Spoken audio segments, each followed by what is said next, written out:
All right, everyone, and welcome to episode 32 of the Cosmic Reads. It's been a while since the last time we all were together. Christmas was a hand and almost the new year, so sorry about all the time off. But yeah, family, travel, and Christmas. It happens. It's that time of year. Every single year I've done this, even with the Wheel of Reads. This December is the worst month of recording because it's impossible. So, quick couple of announcements before we get going. I got a lot to actually announce because we had Cole's Head Munching Day, Brandon Sanderson's birthday. For his live stream, he made a bunch of announcements. So I'm going to kind of piggyback on that and talk about that. But before I get into that, a belated happy birthday to Will. Yeah, happy birthday, man! Happy birthday, Will. Thanks, guys. Yeah, it's always fun. Chris's birthday's today, and your birthday's also December. So the Will Reads and oh shit! Yeah, your birthday was a few weeks ago, or last week, a few days ago. Last Saturday. Yep. Last Saturday, yeah. Thank you. But we haven't recorded since you had a birthday, so belated. There you go. Happy birthday to you, man. Thanks. Yeah. Merry Christmas to you guys and everybody here. Yeah. I hope you had a good one. You guys too. Yeah. It was great. Yeah, we had a good time. The kids had a good time. I think that they all got plenty of gifts, and they seemed more appreciative this year than at least my son did than previous years. Where so, Will, what is that like? What is that like getting shafted on the having a birthday on the 23rd, man? That's dude. Honestly, I felt so spoiled this year because like my dad came up on my birthday and hung out through Christmas. So we had like a round of present opening on Saturday before Christmas, which was just my birthday presents. And then I had Christmas gifts too. I was like, dude, this is too much. Because like normally you open Christmas presents and you're like, I got a bunch of stuff laying all over the place. I need to put it away. This was like double for me. So my family always makes a point to make me feel like I don't get shafted. So that's cool. There was no shafting. It was very nice. I feel very grateful for everything. So thanks. My younger brother's birthday is on New Year's Eve. So unfortunately, when he was a kid, I feel like yeah, exactly. A fun time. I have a friend whose birthday is the 28th, and it's like, do you want it after Christmas or before Christmas? Because everybody's tired after Christmas. I feel like mine 2 days before, people are still kind of like you're you're in a sweet spot there. Like it's like a Christmas party. Like we have a friend that always has one on the 23rd, and I'm like, this is my birthday party. This is not your Christmas party. Nice, nice. It's a pre-celebration. Yeah, very nice. Cool. Thanks, guys. Awesome. So other quick announcements. We are finishing up the Will of Ascension tonight. So we will be starting Hero of Ages next week. So that will be this fun book that will start the final in Mistborn Era 1 of the first trilogy of Mistborn before leaving the world of Scadrial. And after that, we'll be going to Elantris, which is in a different world, still in the Cosmere, but different planet, different magic system. Yep. You'll learn all about it then. That'll be in a few months. So probably too much. Yeah, probably right around the time we get around Jordan Con time, which, by the way, is about 100 days until just around. I did the math, but somewhere around there is when we'll be heading out to Atlanta. Oh, I gotta get to. By the way, I'm gonna. Will, I forgot to tell you, man. I'm gonna fly. Oh, are you? Yeah, I'm just gonna fly in, man. It just okay. I don't blame you. Well, because it's like the amount of time I have to take, and I gotta take, when I gotta finish work that day and whatever. Okay. Because I'm trying to get in there on Thursday, like we were talking about. And I was like, dude, if I try to drive, I'm gonna get there like at 1 a.m. on Friday morning. I was like, bump that noise. It's Atlanta. Just get some cheap. I'm just gonna get a cheap flight. Yeah. Bump down there. Take an Uber into the hotel. Yeah. Because they don't have a shuttle of all things. I forget They do. Well, no, the Martyr runs right next to it. They don't have a shuttle. I checked and I even called the hotel. They were like, but there's no shuttle. There's the Martyr. Their Martyr runs from the hotel. So the subway. You can take the train. So they don't have their own shuttle, but you can take public transportation. Yeah. Okay. Yeah. So you can take the Martyr. And that's what a lot of people do rather than Uber because it's cheaper. Got it. Just to take the subway. Well, I'm gonna lock that in then. Okay. All right. Good to know. ride my bike or something. Because no, you can ride down with me. We're good. We got a whole party van going down, so we're good. Sorry, man. I would definitely plan on driving until I was like, man, by the time I leave work, man, no. And I don't want to put you in that situation. You'd be riding with me, show up at 2:00 in the morning. I'm probably gonna end up flying too. It's all good. Yeah. All right. Sounds good. So Brandon Sanderson announcements. So he announced a lot of, I guess, books over his birthday. So he kind of announced his tentative schedule for releasing more Cosmere books. So this at least next 10 years worth. So maybe this podcast will never end. 10 years. I was like, good Lord, you have 10 years of books coming out. So the final of the first era of Stormlight gets released on December 6th next year. The 5th book of Stormlight Era 1, or I guess the first half of Stormlight. There'll be another 5 books later written, but he's not going to write those for a while because he's going to write Mistborn Era 3 next, and the sequels to Elantris. So we're reading Elantris 1. There is no sequels right now, but they're being written. So we'll see. Cool. So that's at least 5 books. So a trilogy for Mistborn, Era 3, and then at least 2 other Elantris books. Again, I'm sure there's like a whole bunch of fans who just wish he would just like drive up to George R.R. Martin's house and just slap him around a bit and be like, "Get on your ish, man! Come on." There's a meme or like a TikTok that someone did, and it had like Patrick Rothfuss or whatever, who does the King Killer, who has not finished his series either, and then a picture of George R.R. Martin, and both have really long beards, and then it had a picture of Brandon Sanderson clean shaven. It was like, your size of your beard is how slow you write books, and it's just like baby face Brandon Sanderson, like, hey, Stephen King infamously has not worn a beard in a long time. Yeah, and that guy puts out books like he's farting. That's all I'm saying. He's on a formula though. Those kind of writers, I mean, Stephen King does do some other stuff too, but for the longest time, it was a formulated books. Yeah, they were. I mean, they did follow like a whole certain oeuvre, right? So like, I mean, it's usually writers that are trying to experiment. It usually takes a lot longer. And then I feel like with like those people that write these long series, like George R.R. Martin, even though Brandon Sanderson does it and somehow it keeps it all in his head, like trying to write that big of a world without contradicting and retconning things and screwing things up, because once you start tying more and more things together, the more chance there is like, nope, you're contradicting. Like Star Wars ran into that problem where, different writers came in, they didn't connect the dots right. The people are like calling it out, like, no, you can't do that because this is that, and that is that. Now it doesn't. And that's the reason why now they say that such and such thing is not canon. Right. So now they're like, well, this particular series of books is not canon anymore. Now the comic books are. The ones that Marvel produces are canon. So it's like if it happens in a comic book, it's tantamount if you saw it in a movie. But there's like old books, and they're great books, which is a shame. Yeah. Great books, but they're not canon.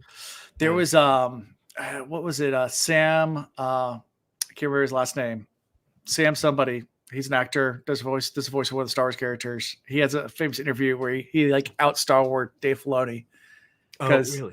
Yeah, he has an interview and they're going through like the writer's room and they're going through. It's like, yeah, so we want to have Anakin introduce his mom to Padme, and it'd be this really surprising moment. And then, this guy raises his hand in the back and goes, yeah, but they already met in episode 3. Like, you remember back when George Lucas did it? Like, our episode 1. It's episode 1. Episode 1. Yeah, episode 1. Yeah, they already met in episode 1 because Padme was. I mean, he was a little kid. Yeah, but they met. Yeah. It's like, oh, I forgot about that. Actually, you know the deal. Actually, they already met. So, anyway, fun time. So Mistborn Era 3, another Stormlight book, and more Elantris is coming. So, fun times. Lots of Brandon Sanderson. He has hired on another writer as well to help him start writing Cosmere stuff. So there is, he's another well accomplished writer that he's hired onto his team to start. Not necessarily ghostwriting. He's going to write it, but it's going to be, help. Oh, no, it's collaborative. Collaborative, yeah. That makes sense. I mean, look, if you're good at what you do, then you know how to see talent in somebody else and bring them on because they can write in the same voice. Right. And as long as you have the the framework together, You can say, look, you're already writing. You can already write in my voice. Here's the framework. Right. Have at you. And it's like they write in a vacuum. They come up with whatever they come up with. Sure. And they come back and they collab on it. And they, they. Well, I mean, that's like in these books, Brandon didn't have the same team, and you can tell the difference when we get to Stormlight. You'll see night and day the difference between early Brandon Sanderson works, where he was definitely younger, didn't have a whole team around him, and then later more polished works where he has an army of beta readers and gamma readers and alpha readers and experts that come in and lore experts that work for him now. His entire like giant editorial staff that just it shows, right? So it's a lot more polished and refined, basically. Yeah, whereas some parts, especially in this book, and then when we get to Lantras, next book after this, or 2 books from now, that's his first book he ever wrote. He wrote most of it when he was still in college. You'll see how clunky some of the parts are, but it's important to the overall story, so you have to read it, kind of thing. If that makes sense. But it's you can tell the difference, and it's more recent work, just a lot more. Yeah, cool. We'll get there. Good deal. One day. In these giant books like this one. This thing's gigantic. But yeah, The Wave Kings, one of my favorite books. So without further ado, anything you guys want to bring up before we jump right into these final chapters? I didn't have anything else. Okay. Let's jump right in. Chapter 56. If Rashik fails to lead Alindi astray, I have instructed the lad to kill Alindi. That's a little epitaph at the beginning. So we learned a little bit more about that at the end of all this. But yeah. So we start at Ellen's point of view. Ellen and Spook are traveling back to Luthadel.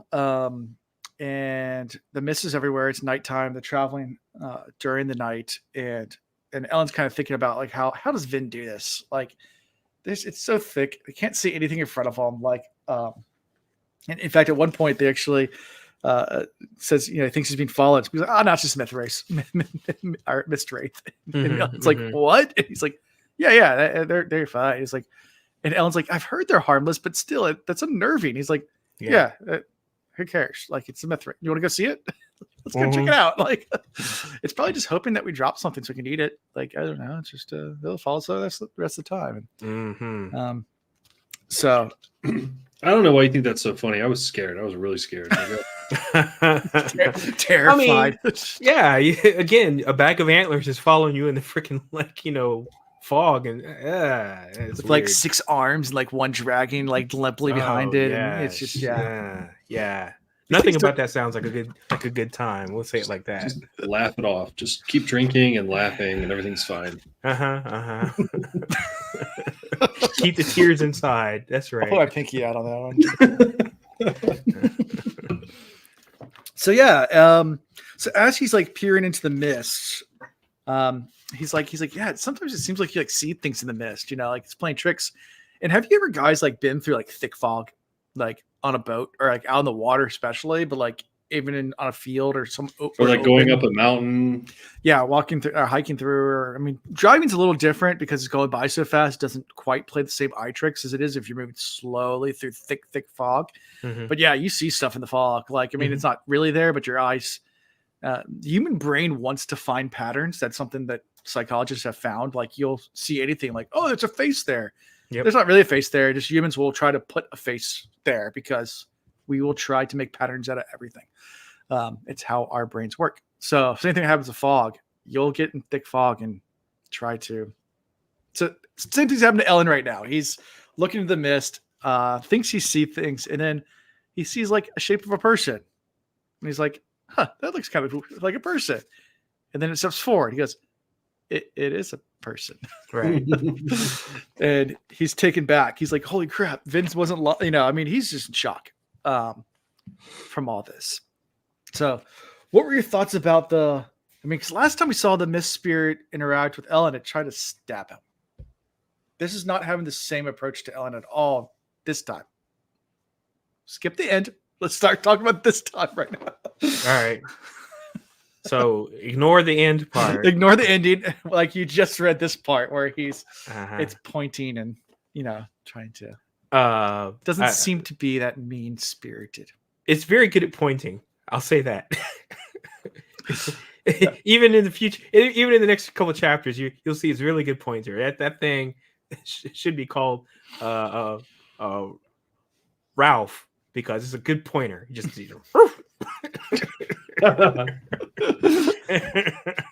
he's like, hey, there it is. Yeah. There it is.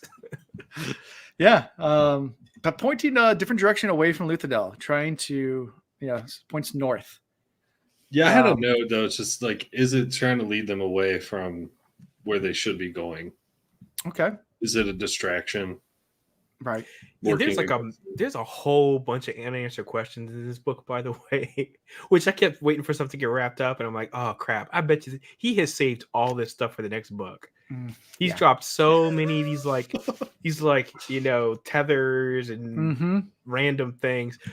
So, and Will, by the way, I was telling Alan that I read this all because I thought we were recording like weeks ago.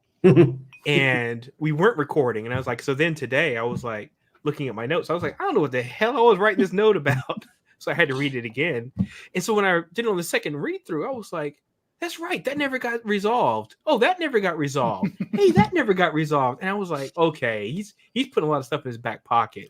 So the whole pointing thing, I was like, wait, what were you pointing at in this part though? So yeah. What do you think the mist person is? Not necessarily the mist itself, because we've kind of already hypothesized, or at least try to predict or make theories about that might be, or at least the book even says it could be the deepness coming back. But like the mist spirit itself, like, do you have any thoughts about what that might be? Or I feel like it's a Mistborn. I don't know what Mistborn.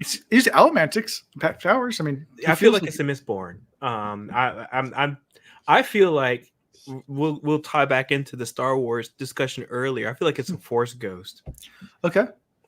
Because it's the only thing that makes sense to me. It's got enough knowledge to know that it can help and influence things. However, it's got the ability to interact with the real world. Then whose ghost would it be? Again, Mistborn. I just put out for right now. I don't know. I mean, I like your theory. Yeah. Anyway. Yeah. That's all I got. When I was reading this the whole time, that's all I kept thinking. I was like, I bet you this is a Mistborn that's passed away or something. I put a note like, is it Lord Ruler? ? Okay. Okay. I like that theory too. Which I'm on this track that like this pointing figure is pointing them in the wrong direction, trying to do them in the wrong. So, or is it the right direction? Because we learned that everything they think they're doing. Yeah. Anyway, we'll get to that. Yeah. We're gonna get to that. Yeah, and I forgot everything I've read, so this is first time. Yeah. No, you're fine. Yeah. Well, Spook shows up and it vanishes as soon as he shows up and says, "Hey, there's another group of people approaching us." And they go to check it out, and it's Terrace refugees. Refugees. Yeah. And this is a pretty sad scene, just because we learned that Terrace has pretty much been destroyed. Right. So, the Steel Inquisitors invaded. They attacked and just destroyed, killing their entire leadership, their entire government, and these are the few that were able to escape, and they're heading to Luthadel for help. And Ellen has to break the bad news. Like, I don't think you'll find much help there. They just got attacked by Koloss. So, yeah, for anybody who's reading this book and was wondering what happened, it's like, where'd all the Steel Inquisitors go? You find out. Yeah, there's one loose end. There's that one tied up. Right? Yeah. Because I was wondering, I was like, where are the Steel Inquisitors go? There you go. Yeah. Went up north to Terrace to take out all the Terrace men. Jeez. So, they said, hey, we'll accompany you down to Luthadel, but I don't think there's going to be much there, but I'm sure they'll, if there is anything there, hey, you're more than happy to come with us. Yeah. And that's kind of how we end this chapter. It's not really a long chapter. I mean, the two big things are looking at the Terrace people and then, and the Mist Spirit. Was this the chapter 2 that I'm maybe conflating things, and if I'm jumping ahead, correct me, but wasn't this the group of people who were talking about Ellen. They were like, well, we've heard that Ellen might be able to, and he's like, okay, so I have no idea that it's me. Yeah, same chapter. Yeah, and they also say, we're going there because our last senator that's alive, our last council person, Tindwell, isn't with it out. Yeah, that was sad. That's sad. Yeah, because Ellen doesn't know at this point that Tindwell's dead. He doesn't know anything at all. So he's just like, yeah, she was down there. She was in Ellen's court when I left. But, so anyway. I put a note there because they're talking about Tindwell and like a leadership capacity, and she's obviously not alive anymore. They don't know that. I put Sazed leadership ? Because there's other things involved, but I feel like he is being ushered into a position where, like, we'll see in the next chapter, I guess. Sure. I hope Sazed steps up because, dude, he's got all the backing behind him to get into a leadership position and have people actually listen to him. And, like, he wouldn't be doing it from, like, a egotistical perspective. He'd be doing it, like, from a, I should do this morally. I don't think Sazed has a selfish bone in his body. He's like the most selfless character ever written. Like he's just very like altruistic. I want to help the greater good. And he's so reluctant to take on a position of leadership. Yeah. And sometimes that's the best quality you can have.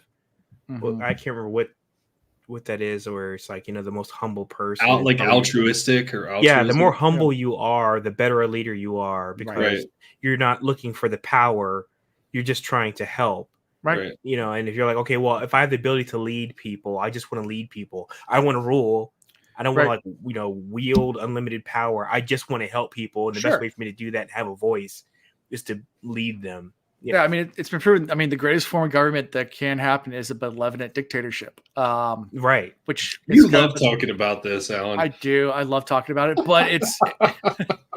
I love talking about benevolent dictatorships because on paper it's such a great thing, and then at the same time it's such the best. It's such a paradox. Yeah, it just doesn't happen because absolute power corrupts absolutely.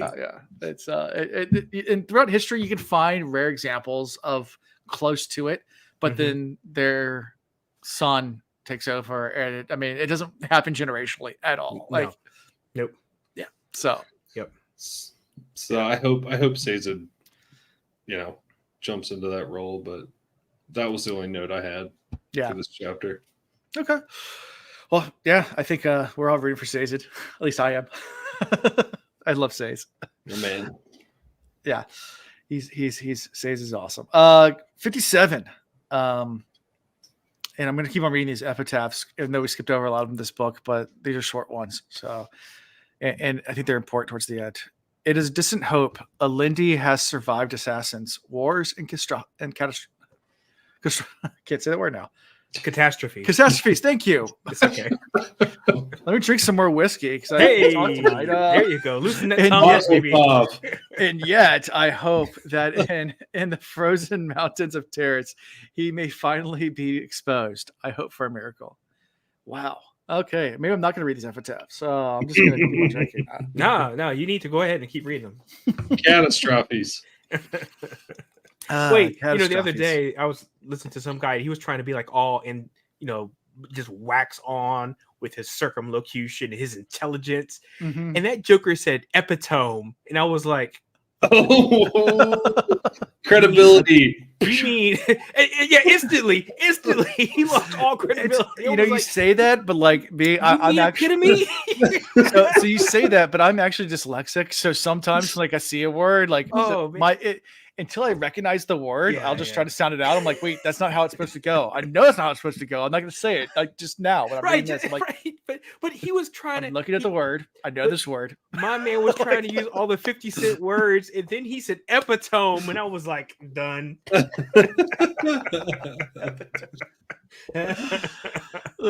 mean, like the right person would circle back and be like, "Did I just say epitome?" Right. Yeah. He would. The right person. Exactly, Will. He would circle back and be like, wait, that didn't sound right. Double down on it. But he just tried to own it.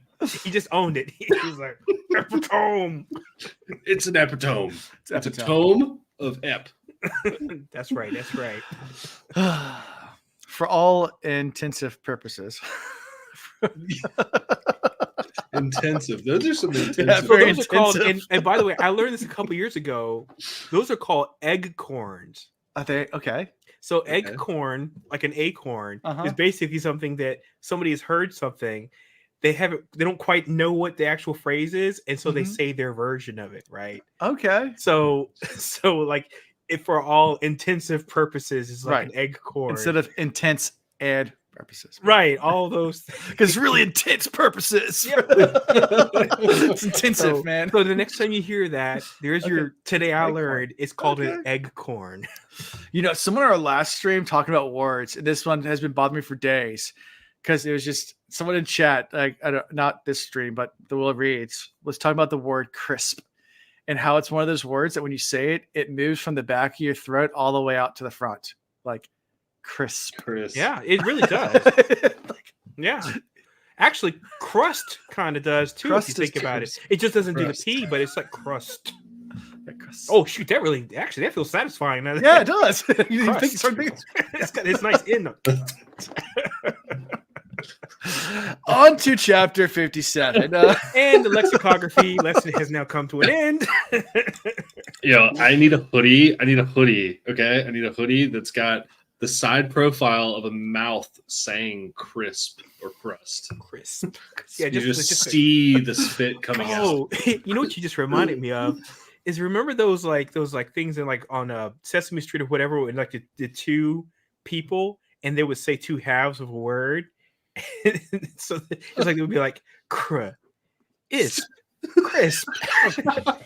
crust. Yeah. That's what you need to sweat of the hoodie. So it's like a his and hers hoodie. The his Yes. has one side, the hers has the other. Moist. People would hate it. Yes. Undulate. See, that's got 3 syllables. That's you need a third person in there. You need to, now you got the whole, the triumvirate kind of thing going on, the menage a trois. All right. So Say's just listening to Penrod. Wait, what are you gonna say, Will? What ointment? Ointment. Ointment. All right, moving on. Thank you. Man, we had taken the worst side trail. Keep going, Will. Say's listens to Penrod.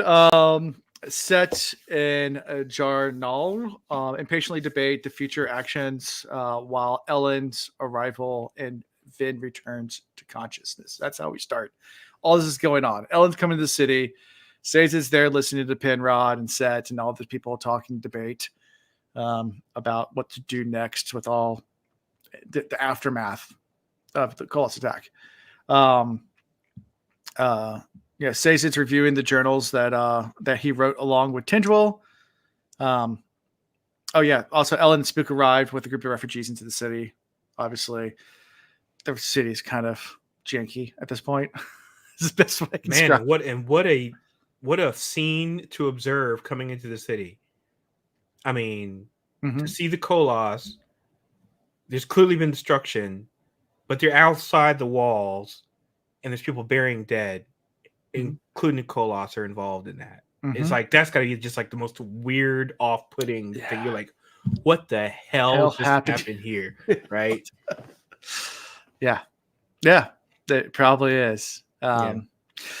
So as all this is happening, Sazed is reviewing the journal he wrote alongside with Tindril, and he's reading through his notes from the Hero of Ages, and he just keeps on having this premonition that something just doesn't seem right about the notes, because they're not written in steel either. So he notices the phrase "Holy First Witness" and realizes that's what the Ska called him. And he never made that connection before with the notes. And he's wondering, was that there before? Or did he just notice that now because someone called him that? Or has that always been there? And he's trying to like figure out because his mind's just messing with him. Like something's wrong and he can't put his finger on it. Right. Vin also appears at this point to tell Sazed that the Will of Ascension is in Luthadel. And they kind of argue a little bit about that. I was like, no, it's in the Terrace Mountains. And she's like, no, it's not. Like, I'm telling you, it's here. Like, I can sense it. I can feel it pulsing. Like, I know it's here. Right. Yeah. And they also talk about the mists and how she used them to defeat the Lord Ruler. And they had just a general conversation just about how maybe the Lord Ruler changed the world's geography. He had the ability to do that. So, yeah. Any thoughts about all this conversation and all this thoughts and philosophy going back and forth and theorizing where the well might be and what could have happened? I mean, well, we know the well had to be back that direction because she said it got weaker when she was traveling away. Sure. Yeah. So she already knew. She was already putting it together. Right. You know, that they're going the wrong direction anyway. Yeah. And I mean, you probably put this two together. I mean, the prophecies went that, you know, if you take the power from the Well of Ascension, you ascend into godhood and you basically become a god. So you can literally alter anything. I mean, you're God. You can do whatever you want, but it doesn't last a long time. And the whole idea was the prophecy says the one they think they know is that you're supposed to relinquish it rather than take it for yourself. But the Lord Ruler had taken it for himself. And you're getting this kind of mixed message. Because he was a bad man. Yeah. But you get this mixed message from what's his name? The guy who wrote the I can't remember his name now. But the scholar who had sent Rashik. Lindy?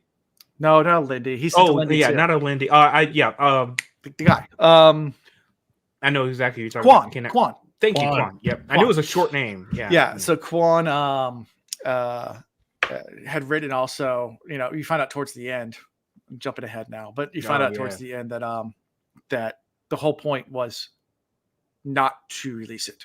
Like, you had to take it. Like, once you start taking it, you do not want to release it. But everything they've been taught and other parts of their religion has said, release it. Because, well, yeah. Well, we find out. We'll talk more about that in a bit. But yeah. So what do you think about, you know, all this going on at this point in reading this? So I was worried actually after the last set of chapters we read when Vin went down, like after everything. Basically, she had what do they call it? The pewter drag. Pewter drag. Thank you. I was like, what happens to Kolos? Are they gonna like just go bananas now just because like she's like not like awake and controlling them? And you know, that was addressed. And I was like, oh, okay, cool. Yeah. You don't have to actively, you know, do something. Basically, it's like the equivalent of like, you know, giving a computer an instruction and walking away. Right. It's like, okay, do the right thing and you can walk away and it will continue doing the thing that you told it to do without your, you know, immediate involvement.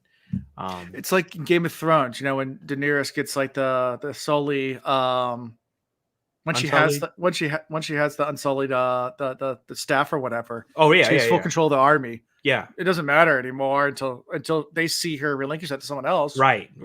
Good point. Yep. Yeah, she has control. And that's the same thing with the Colossus. Once you tap into them and take control, that's it. Yeah, you have control. Yep. And they won't do anything well, I guess they'll still function, but they won't. Yeah.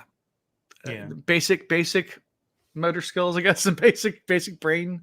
Yeah, right. Upper brain function or lower. I think it'd be lower brain function. Yeah. So it's like almost like breathing. It's like it's breathing, eating. You don't have to think about it.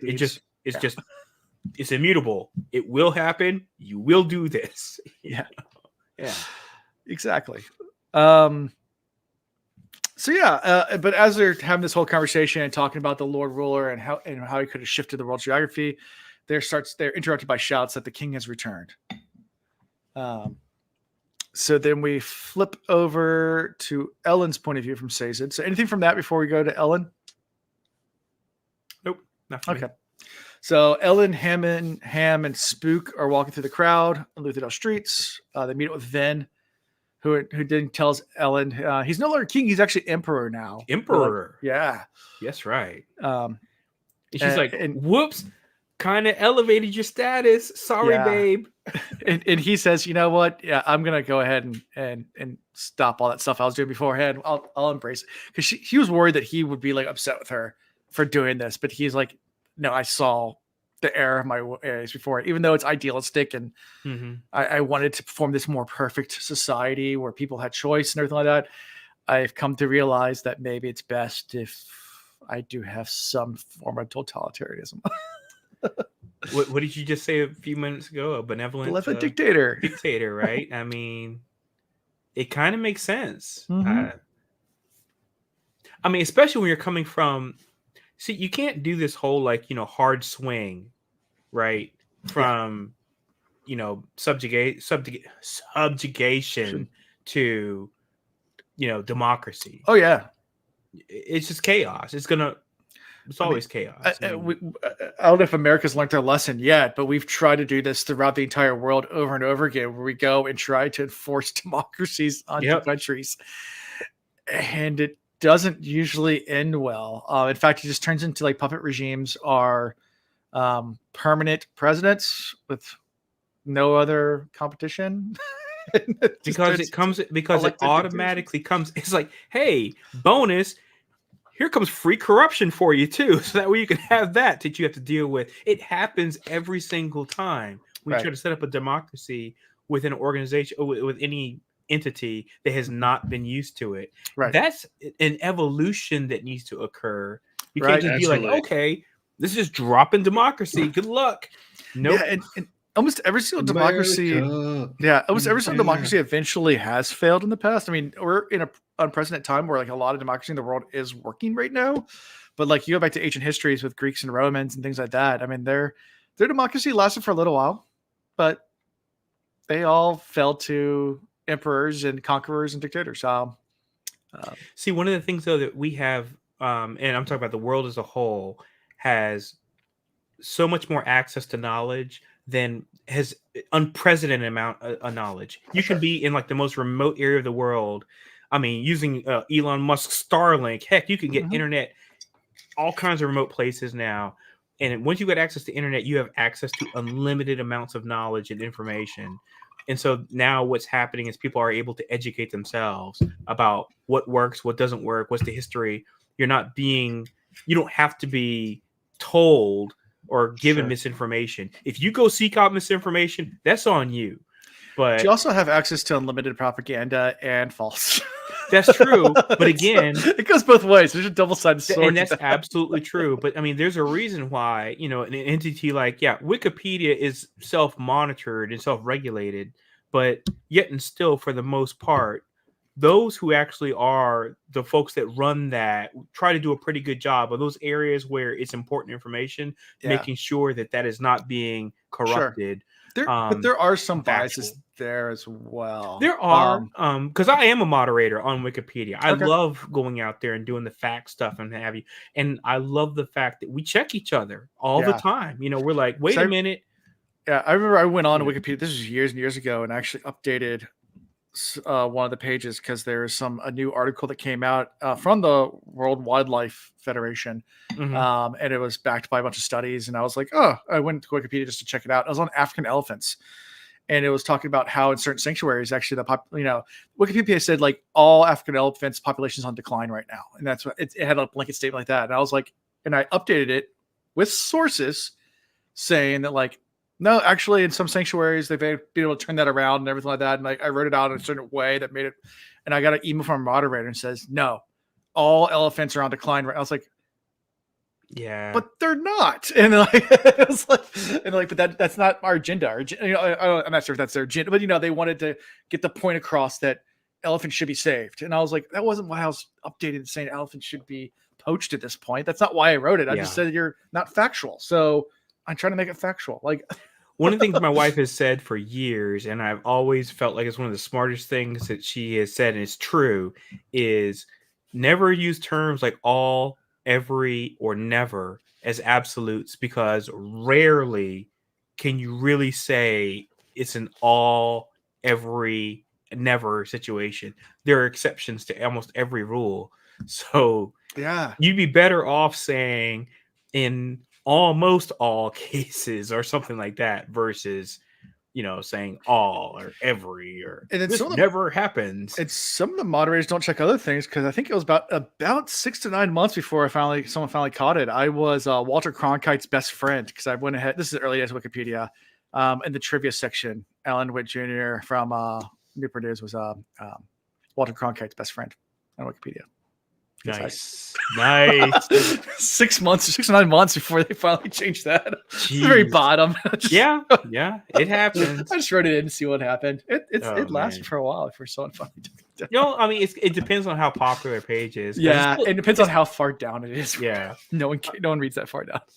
And I'll tell you, I hope they never introduce AI to help regulate any of that because AI will just butcher it left and right.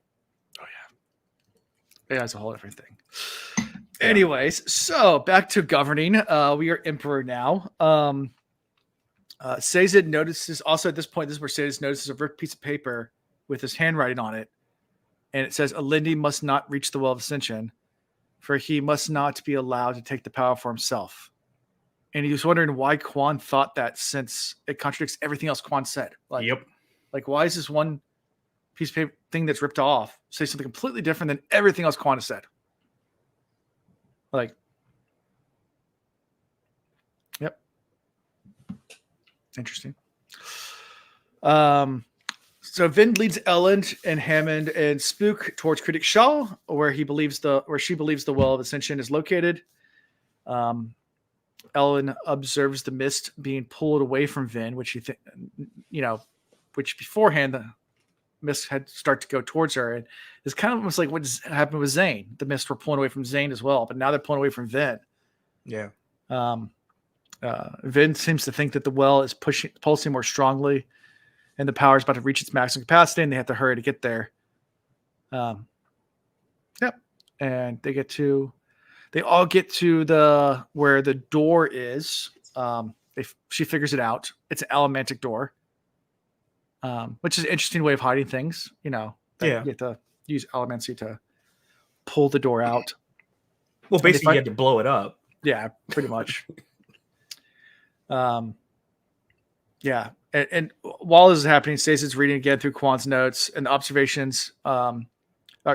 Reads Quan's notes on, in this other section, I guess, in Critic Shaw, and realized that it was incorrect in proclaiming Alindi as Hair of Ages. And says it's getting more and more confused about these apparent contradictions, but he can't pinpoint exactly where these things are. And at this point, his brain's breaking because he's like, nothing makes sense anymore. We spent so much time on this. I thought it all figured out, and now nothing is making sense at all. And I can't figure it out. So I'm going to say, by the way, this is one of the moments where I feel like I'm reading this and I was like, the math don't math. They searched high and low through this place looking for Atium. Mm-hmm. You're going to tell me she never burned the metal required to go out and see where other metals are and see that line was going to be deeper going to that one area on that wall. Yeah. I was like, it didn't math to me. And I don't know if Vin ever went looking, though. They searched in that stronghold up and down because they were looking for Atium. Sure. I mean, and so I was like, there's no way you're going to tell me that was it copper? Is that what she has to burn? Is it copper or bronze? That's the steel lines here, steel or iron. To see lines. Yeah, steel or iron. Either one. Okay. So, but there's no way she didn't do that before. But remember when she burned it, it was faint. I mean, it was like she would have noticed it beforehand unless she was actually looking for a door. It wasn't down either. Like it was. But the reason why she noticed it this time is because that one line happened to be stronger or more pronounced than the other ones, right? Sure. And so that's the part I was like, you kind of lost me on that just a little bit, Brandon. You lost me on that one because I was like, I mean, at the beginning of the book, it's talked about how they have just searched high and low for Atium. Right. I mean, if it was me and I was searching for Atium, I would use every single metal to try to figure out a way to find that metal, right? To find that store. So anyway, that's the reason I was like, when this happened this time, I was like, I will suspend a little bit of disbelief here just because, I want to make sure the story progresses. But considering the fact that at the very beginning of the book, it was talked about so much about how they searched every nook and cranny of that spot. So yeah, sure. That's my nitpick for the day. I got nothing else for the day. Yeah, there you go. Yeah, fair enough. Yeah, so as I said, like I said, as he's going through the notes and looking and trying to find the contradictions, the Mist Spirit appears to Sazed now, startles him. Yeah. And then points towards the direction of the center of the city. Told you they're good pointers. They're good pointers. Great pointers. It's like a good hound dog, and it just has that's right. point.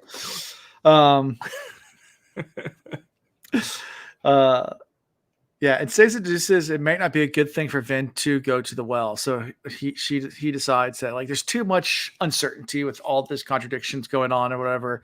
Maybe it's not the right move right now. So he starts to head out towards Creedic Shaw. And as he's going out, people are screaming in terror outside. And we later found out why, but very, very soon. But yeah. Your boy's back. Which boy? Well, we'll get to that in a couple seconds. But your boy's back. Because my boy's dead.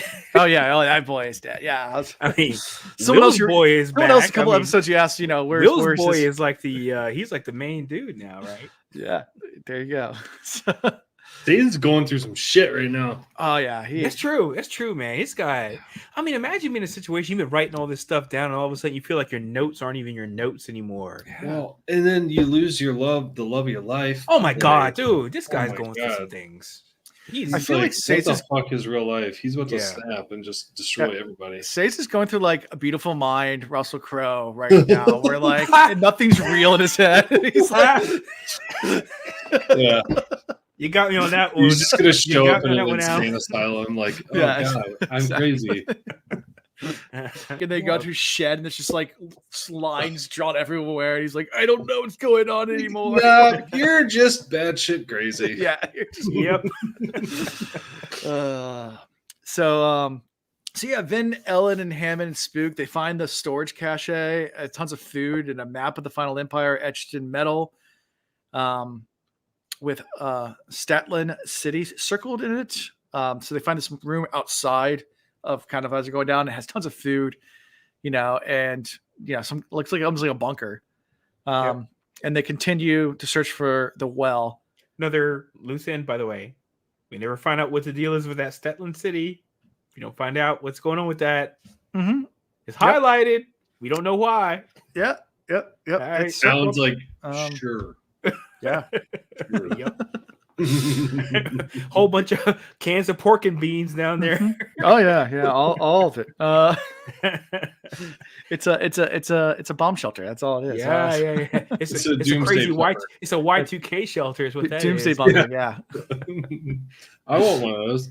Yeah. Hey, I'll take one. Yeah.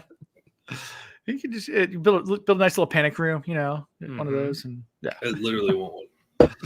Yeah, there's a guy in our neighborhood just built a new house, and I haven't been in it, but he has a panic room in there. I'm like, nice. I want to see that. I mean, like panic room, though. I mean, a shelter, I'm cool with. A panic room, I kind of feel like. Well, that's what I'm saying. If you're gonna do it right. His entire house is a shelter. See this panic room, it is. When he started building it, the house started getting built. It like the frame is steel. It's not wooden framed. It's which is fine. Is it like a room for like 4 people to huddle up like this, or like is it? Can you live in it? Like I haven't in there. It's a really nice, endless amounts of ammunition and canned goods. Like so, it's the former CEO of the shipyard, who retired now, and that's whose house it is. Why would he do? Let me see the panic room, and you're either cool or you're a bitch. Yeah, I don't know why he needs a panic room though, but maybe after you run a giant. Maybe after you're building nuclear submarines and nuclear aircraft carriers your entire life, and you've seen more military shit that none of us know about. This is a guy I could see someone trying to kidnap, right? So yes, he should have a panic room. Yeah, he's got a reason. When I hear about a guy that used to work at Midas and was like, I used to change tires for a living, and now he's got like a panic room, and I'm like, Put your tinfoil hat on. Yeah. Nobody wants your Firestone knowledge, my guy.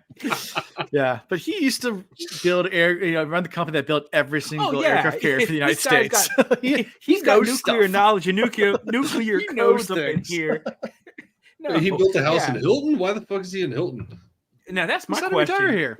Why is he in Hilton? How come he's not like up in like Williamsburg? Or I don't know. I mean, it's on the water. Freaking Cape Cod, or actually, where everybody goes is the Middle Peninsula. Yeah, I mean that's like Matthews and all that. That's where a lot of them guys go.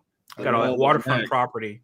Well, it's like is it Charlie Banks, who used to be the CEO of Fergus Enterprises? He bought a house on Matthews, and it was John Lennon and Yoko Ono's house. Yeah, they had a house in Matthews, and he bought it. There's a bunch of famous and then added houses. Wings onto it. Like like have you ever seen that? You guys have seen Minority Report, right? Yeah, that's a long time ago. The house at the end of Minority Report. Yeah, that's in Matthews. Yeah. I didn't know Matthews got some real estate. Was like a John and Yoko Ono fucking destination. Yeah, Matthew. I mean, they had a lot of people. They had a little getaway house in Matthews, Virginia. I would want like a summer house there. Like, Matthews has got that. They've got that retirement money. Mm-hmm. Yeah. Well, no, it's a tale of two incomes there, because you had the retirement money, and then you had the local farmers. Oh yeah, it's you're on one end or the other, dude. Like there's no middle. It's like because it's too far to commute, right? Yeah, there's no industries for farmland. Nothing there, and it's beautiful. It's right on the bay. Beautiful water views. Right. But but there's nothing that connects it up. I mean, just to get to what's that 173 17 or no 17 you're right, it's definitely 30 that goes up. Yeah, you're so far off. I think your closest town would be Tappahannock, and that's still, I mean, you either go up or Gloucester, or you come back to Gloucester. But now you're backtracking, you come back to Gloucester. Either way, it's still like an hour away, and that's the closest Walmart. Oh yeah. It's out there. It's middle of nowhere. So Sazed starts, as the panic's going through, he's making his way back to Creedic Shaw. He finds the body of a Ska who died painfully. But he keeps on following the mist spirit who's urging him towards Creedic Shaw.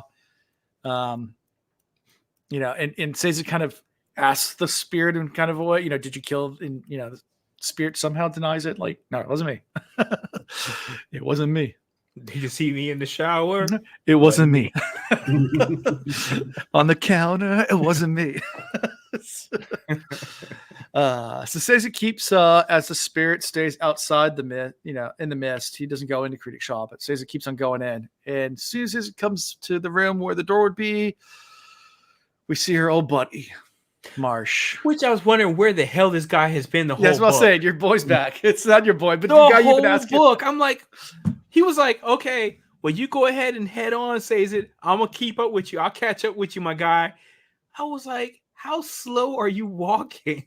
Yeah. I mean, Sazed went through like the Kolos camp, got like basically stuck there for a minute, then came back.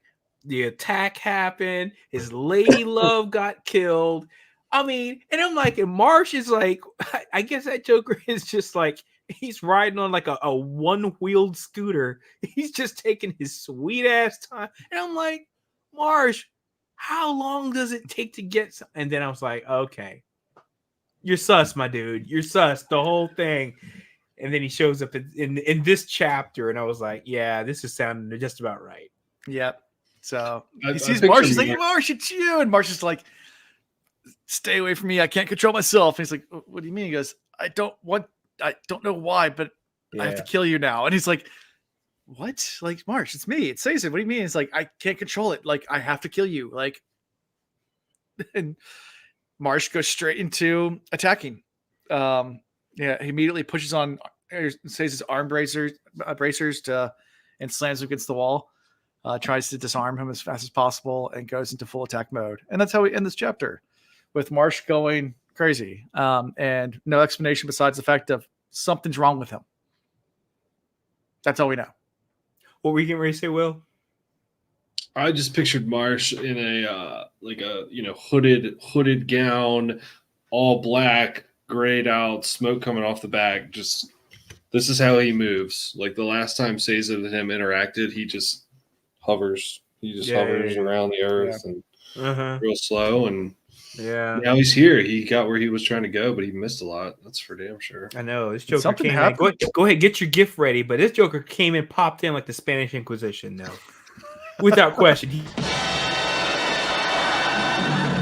Nobody expects the Spanish Inquisition.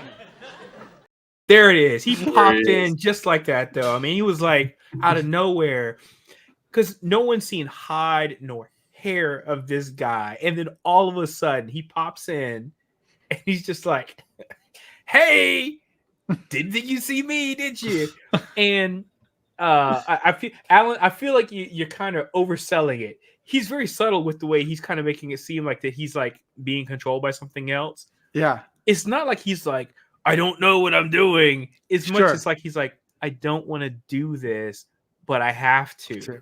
Yeah. It's like he, and so you're like picking up like these subtle notes of he's being controlled. We don't know how he's being controlled, but that would explain the massacre that has obviously happened with the other Inquisitors. It just like ran off and, basically just like went killed all the other, talisman, So two questions. What is controlling them and how?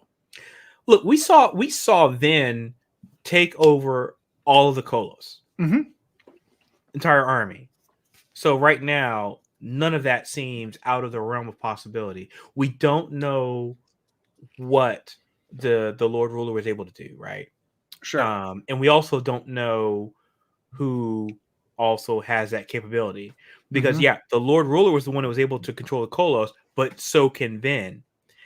So that means that it doesn't have to be him. It can be anybody that has a similar skill set or capabilities. Sure.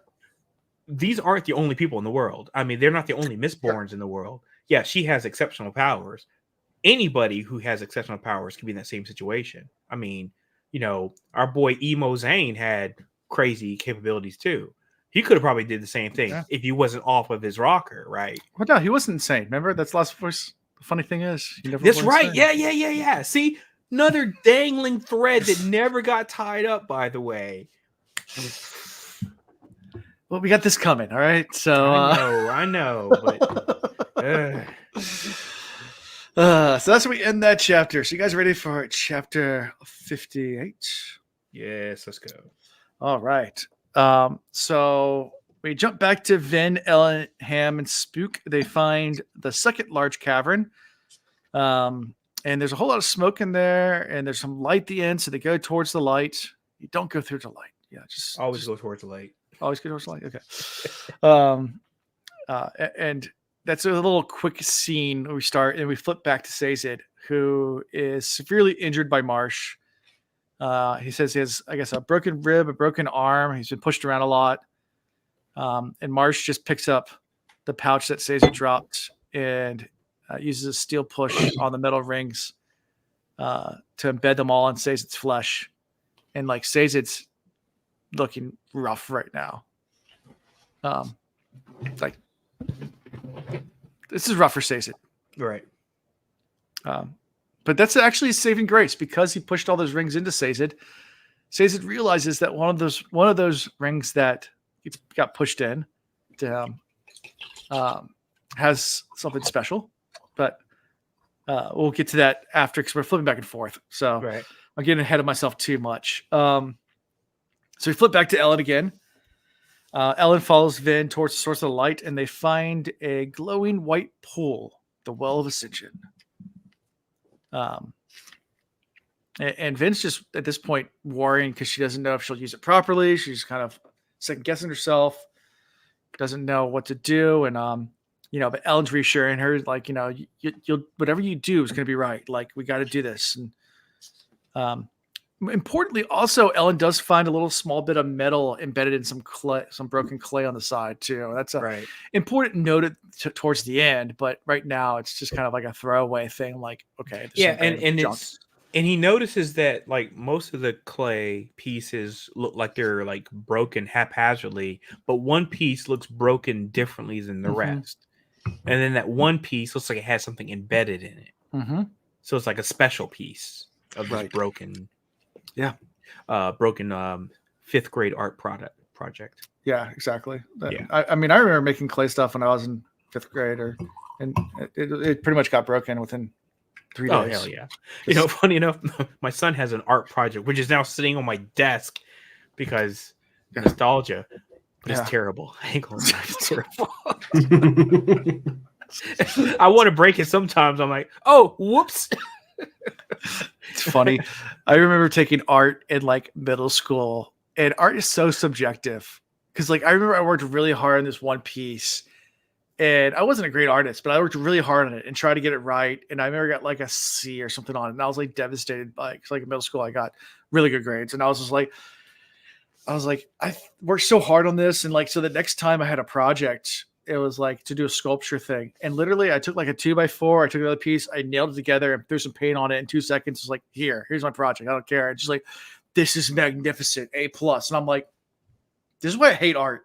Yep. Like, this is why I hate art. Like, you're right. It's very subjective. It made me hate art. Like, and I do appreciate art now, and I love art for what it is, but I hate the subjectiveness of art. Yeah. Like, if that makes sense. I like art itself, but I don't like how subjective an art class can be. Like, it's whatever, like I worked really hard on one piece, and like, it's crap. And then like, depending on who's judging it, it's good or bad. Look, literally I take crap in a jar and what was it? The banana beautiful. Duct taped to a wall and was $20,000. Yeah. And then someone went in because they were just like pissed about the idea of this art being worth like all this money and ate that banana, basically ruining the piece of art. And I'm like shredding his painting at the that was hilarious though. Yeah. I loved every moment of that. That video, I could watch that in a loop. When this guy buys it and hits the Sotheby's auction, and then all of a sudden just starts like shredding at the bottom. Yeah. I was like, yes. Oh, it's the best. Banksy, I don't know who you are.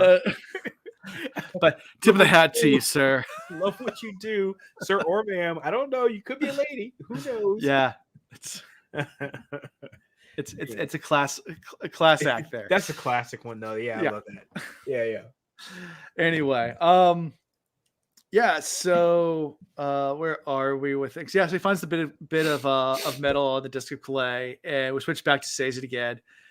Sazed continues to fight Marsh. Sazed does manage to... What? Did you say fart, Marsh? Fight, but fart works too. He farts Marsh? Is that what you're trying to tell me? Yeah. He farts on Marsh. Marsh gets injured by that. He's like, oh, the smell. The acrid sense. This is Marsh's reaction to being farted on. Ready here. Ah! Ah! Ah! Ah! And every kid remembers that when you would hurt yourself and you would do that.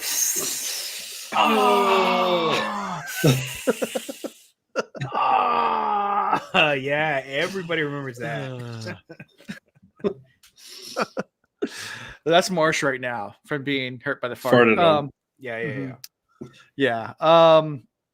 But Sazed's metal rides run out. Marsh gets the upper hand. Marsh tries to finish Sazed off. Finish him. But as all of a sudden gets a dueling cane to the head. Crash. And my note in that moment was, wait, let me make sure I just quote myself properly. My note was, wait, Breeze saved Sazed? How? I do, sir. Because when I hear dueling cane, I think Breeze. Yeah. It's not Breeze. That's like the epitome of being saved. No, it's too soon. It's too soon. Oh, the epitome. What a catastrophe. What a catastrophe. What a catastrophe.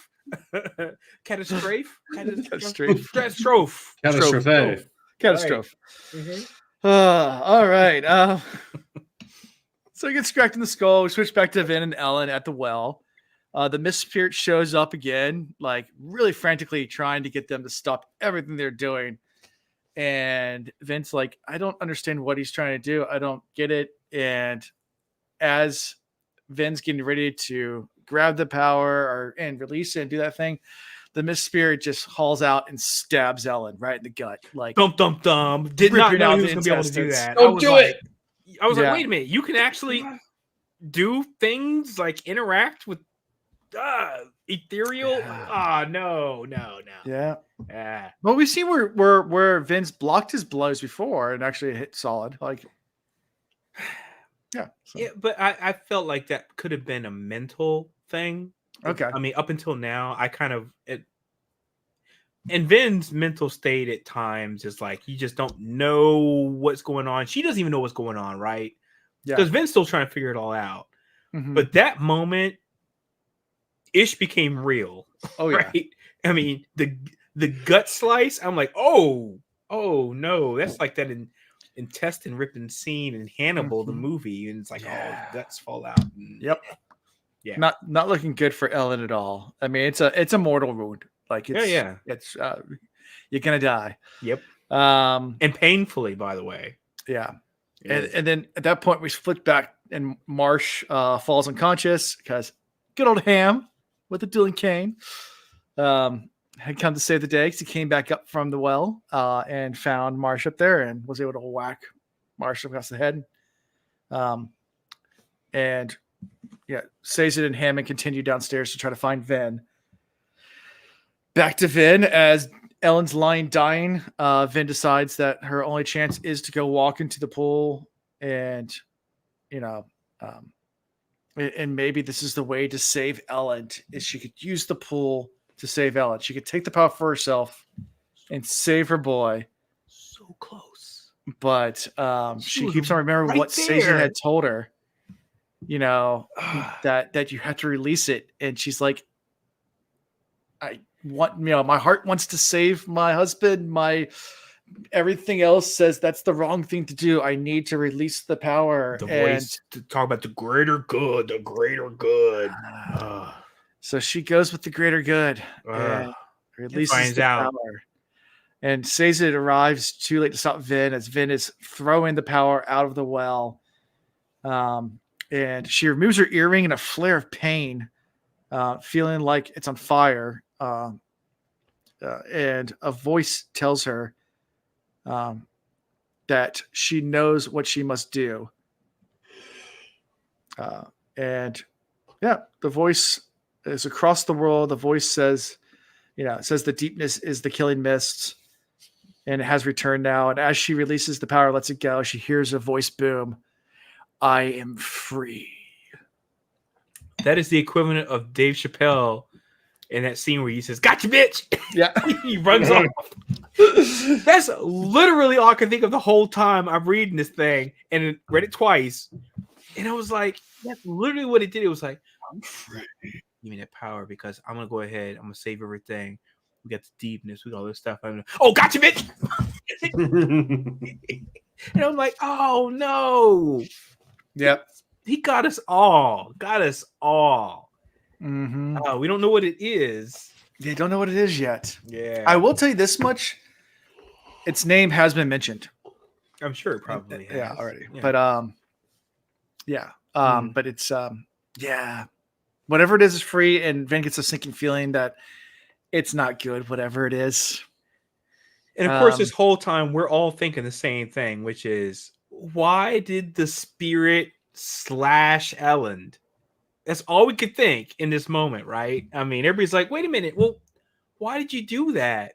Of course, it was doing the right thing to try to prevent Vin from releasing the power and use it for herself to save Ellen. But of course, all we're going off of is everything we've been told.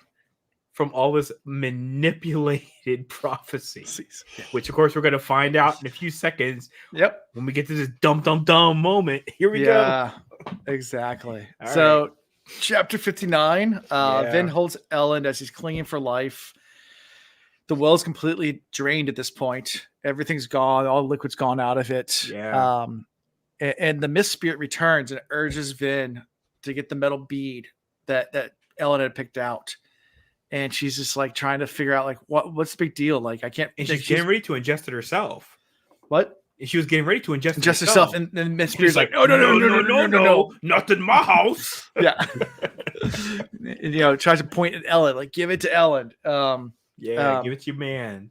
Yeah. So she gives it to Ellen and has her wash it down with look what she had on her was her metal vials. So gives her one of her metal vials, and all of a sudden she can feel, because she feels the pulses, Ellen begins to burn pewter.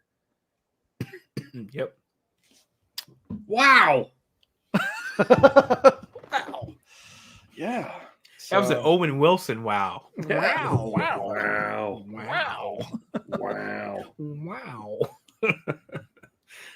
Yeah. So finding out that and by the way, this is where I'm going to leave it up to you guys to educate me here.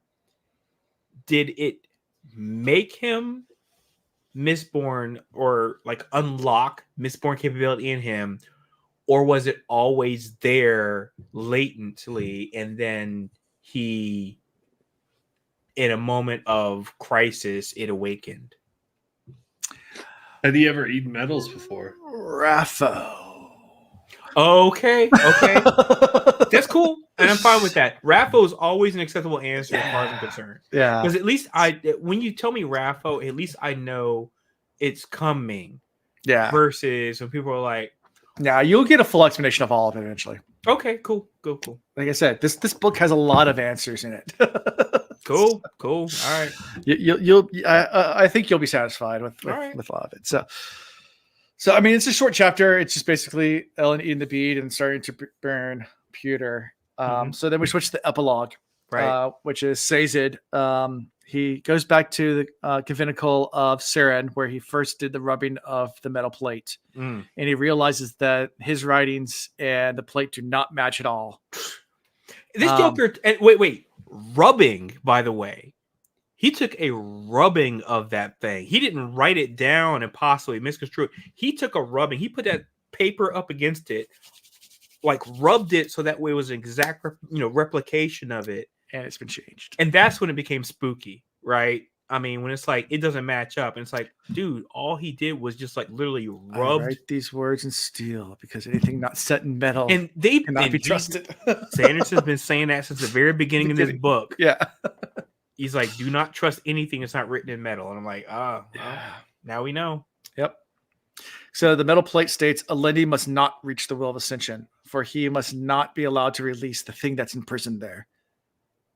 Sazed reads the final section of the plate, which references the prophecies have been altered by a malignant or a malevolent force.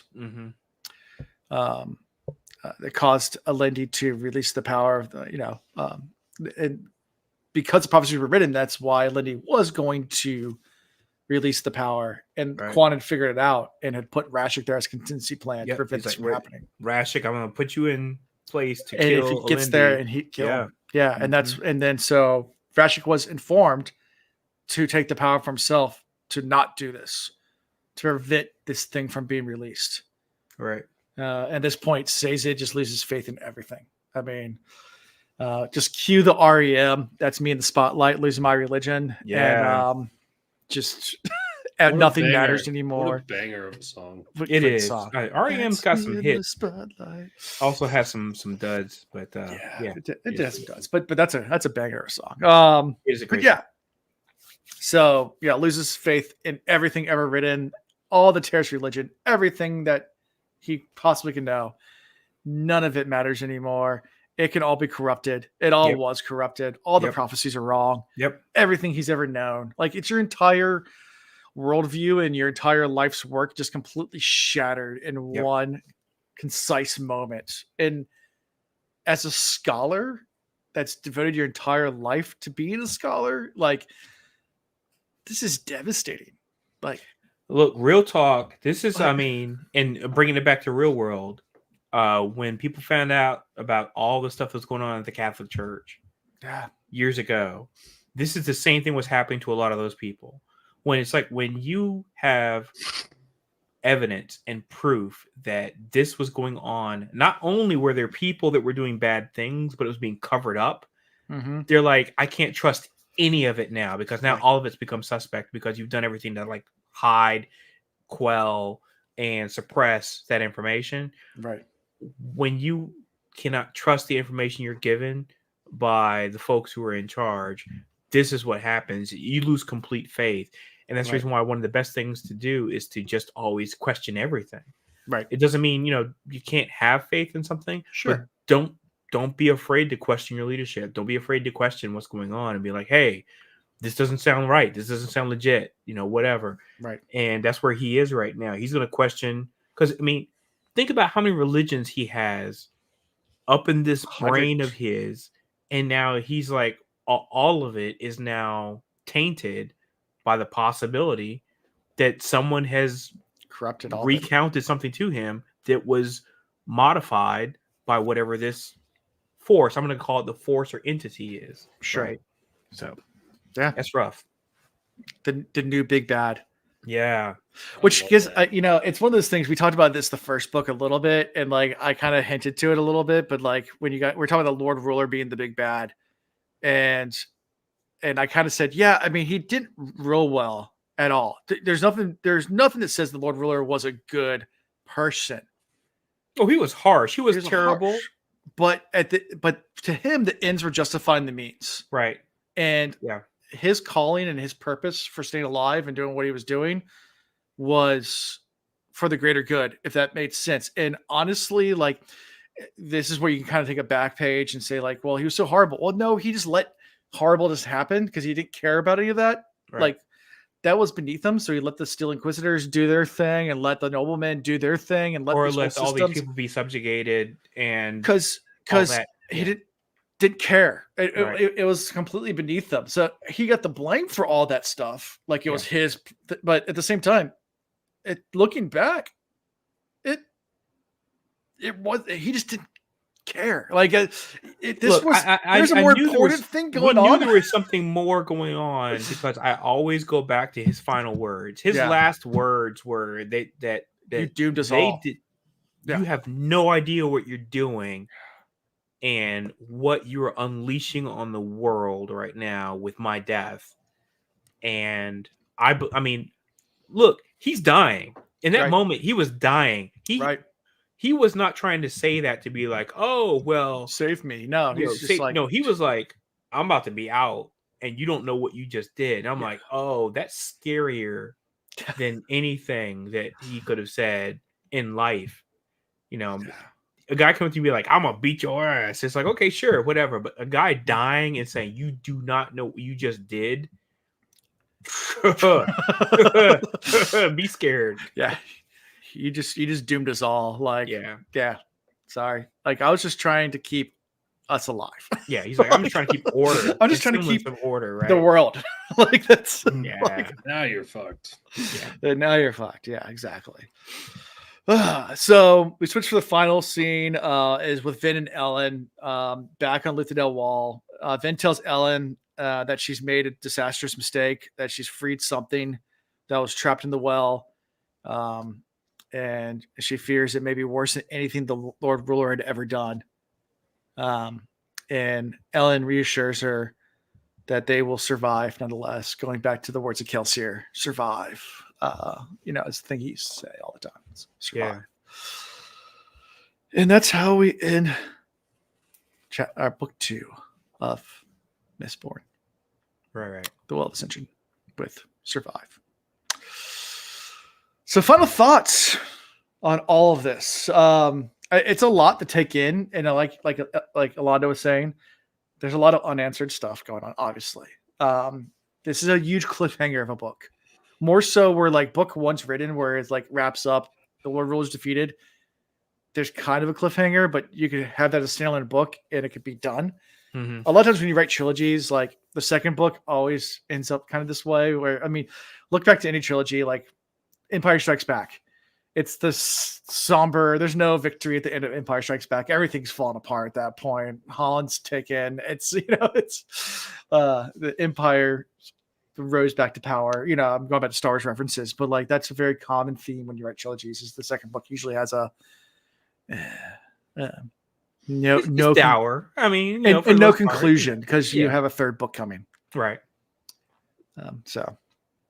And usually the first book, kind of like Star Wars, using that example, the first book or first movie or whatever, kind of can be like wrapped up in just standalone, right? Which is great. Then the second, you're right, it's like always kind of like a middle book, and it's like it's always subjected to this concept that it's got to be good and compelling, but not give you enough where you don't want to come back for the third movie. You can't have a conclusion, right? And it doesn't have to necessarily be a cliffhanger, but it's got to be enough to keep you wanting to come back for more, right? For that third book. Yeah. This one has a lot of stuff that is unanswered, which I'm like, I really wish he had kind of deep dive in that.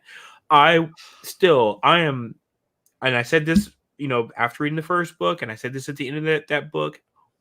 What happened to the Little Ruler's rings that he had that went over the freaking edge? What happened to that? Okay. That's so much power in that metal that he's been saving up over like hundreds of years. And where's that? That's unfortunately a gigantic Raffo. You dad going straight, it better be a Raffo. If I find out that gets forgotten, I'm like, nope. I'll give you this. It doesn't get addressed at all in this book, but it will get addressed eventually. Okay, because I'm like, it's gonna be a long time before we get to that. That's been like a 10-year plan. I'm gonna tell you right now, we have that. That's now my Raffo that I need to hear about. Otherwise, I'm gonna burn the entire trilogy to the ground. I'll be like, curse on you. It will be answered. It does get answered eventually, but not for a long time for us. Oh no. Okay, but we'll get there. We'll get there. Right. Yes, you will get those answers. Those will come. Right. Probably have to wait as long as everybody else that was reading these when they first came out and had to wait for more books to be written. So. Okay, because I'm just like, everybody knows how much power that guy had, and I'm like, the fact that that's not like, searching for A-Team's important, searching for the rings is just as important. Yeah. I mean, they should have been Scooby-Dooing down them stairs, trying to get trying to find those, find them rings. Absolutely. So what were final thoughts on this book? I mean, as an overall book, I mean, obviously, people say this is probably one of the worst books written by Sanderson. So what was your overall feel on it? I mean, I'm saying that not to try to like say this is a horrible book and you shouldn't like this book. People still like this book a lot. But I know you had mentioned Yolanda several times reading this book. It does hit differently than the first one. This book was a build up to the battle for Luthadel the whole time. That's all it was. Yeah. It was. You're right. Yeah. That's absolutely there was a lot more to it, but that was a huge part of it. Yeah. Right. When it finally happened, it happened, and then shit went crazy after that. But I don't know. It was better for Luthadel. Koloss. Yeah. The Koloss and everything else. Magic, dueling canes, all the things. Great book. Loved it. Can't wait for the next one. I'm ready for the next one. There you go. I feel like Zane, that was basically like Zane pointless. At the end of the day, you are not alone with that. At the end of the day, you're not alone with that. What did Zane really provide in the story? Nothing. Zane, get the hell out of here, Zane. Yeah, Zane. That was like, look, he is like Bombadil from freaking like Lord of the Rings, right? you take Tom Bombadil out, it's like it doesn't really matter. Whatever. Zane was like a side, and they tried to set up, and I told you guys from the very beginning of the book. Yeah, they're trying to set up this love triangle, and I was not buying it. Right? I was like, no, this is Chinese manufactured. I am not buying it. Sorry. There's a YouTuber named his name's Vance, but he goes by Bard of the Red Hand, and we did a video years ago where we did a book review on this book when I first read it. Yeah, and he came on because he just read it at the same time I did. Yeah, and we made a video about it. Literally, you're echoing his thoughts completely. He just had to, his first reaction to this book was like, if they just cut Zane out, it would have been a lot better of a book. You're damn straight. You were damn straight because he brought nothing. He didn't help he did not help Vin have true character growth at all. He didn't provide any really good, insightful information that she did not learn on her own. Because she's a very astute young lady, right? With a lot of baggage. Sure, she's got all that. I mean, she's got emotional damage. That's okay. Emotional damage. And that's fine. But Zane did nothing. Nothing. That whole thing. And I was like, nope, I'm not buying it. Again, you tried to sell me bad eggs. I was not buying. Yeah. Nope. But there's a lot of pieces like that in this story, though. Now I do love the symmetry of the start and end with the mist killing people. Yeah, great, love that. The symmetry. It's like they did all this work and they're still in the same position. They did not have a true impact. That's the bleakness that you want to hear about. Right. So that we really sets up the fact that they thought they were moving forward, that they were going to accomplish something, and no, they actually moved the evil along. They did not deter anything. Sure. And I was like, great, because that solidifies the fact that it was already in place and that it had outsmarted you. Sure. No problems there. The three armies coming in, okay. Yeah. Then figuring out the last minute how to take over the Kolos is a little, Deus Ex Machina, but I was like, I'm fine with that. Generally, because in a moment of panic, that's when you start trying to do like things that are outside of what you would typically do, and you're like, oh man, I'm frantic, so I'm just gonna try to do this thing, and then it like just happens to work, and you're like, oh cool, I can control these dudes. But Zane though, yeah, the edgelord Zane, edgelord, yes. And I feel bad for the dude. I mean, I didn't think he was gonna die. I thought he might hang around a little bit. Sure. The only person I thought was gonna die for sure in this book was Spook. I thought for sure Spook is getting killed. Okay. Because I said that at the beginning. I was like, oh yeah, Spook's going. Yeah, he's Spook lives. But nope. Let's the Bones. Yeah, and unfortunately, my boy died. Anywhere. My boy died. Wasn't with he the heart lived. On. What? What'd you say? Well, you said wasn't what? Wasn't with the heart on. Wasn't with the heart on. Yeah, for Vin. He does. Yeah. So, the book wasn't nearly as bad as I thought it would be, but it was definitely another Sanderlanche towards the end. Sure. He jammed a whole bunch of stuff in the end. He's like, a whole bunch of, hey, but you forgot about this thing. Gotcha. That kind of stuff. Which I get to Elantris because you get a lot more clunky writing there. But obviously, he wrote that when he was in college, and right? And you got to go in knowing that, but knowing that for the overall story of the Cosmere, it is extremely important. Mm-hmm. But I almost wish he retconned it and rewrote it, if that makes sense now. Like if that makes sense before we get to Elantris, because it's like it's still like so important, but like it's just yeah. You'll see. We'll get there next after this. Yeah, and I'm fine with the fact like people build their craft up. But when was this book written? This book was 2013 was or published. Like it was like 10 years ago. I feel, or I might be misquoting that. I might be misquoting. Copyright was 2007. Oh, it was way before 2013. Okay, yeah. So this guy, he definitely got better, and I never try to hold that against an author because I've gone back and read people's early works and been like, oh yeah, you can really see they were really trying to figure it out. Right. Yeah. I mean, yeah. And that's, Elantris, like I said, it's a great story. But it's like, it's the intro to the Cosmere. And a lot of people say start with Elantris, and I always,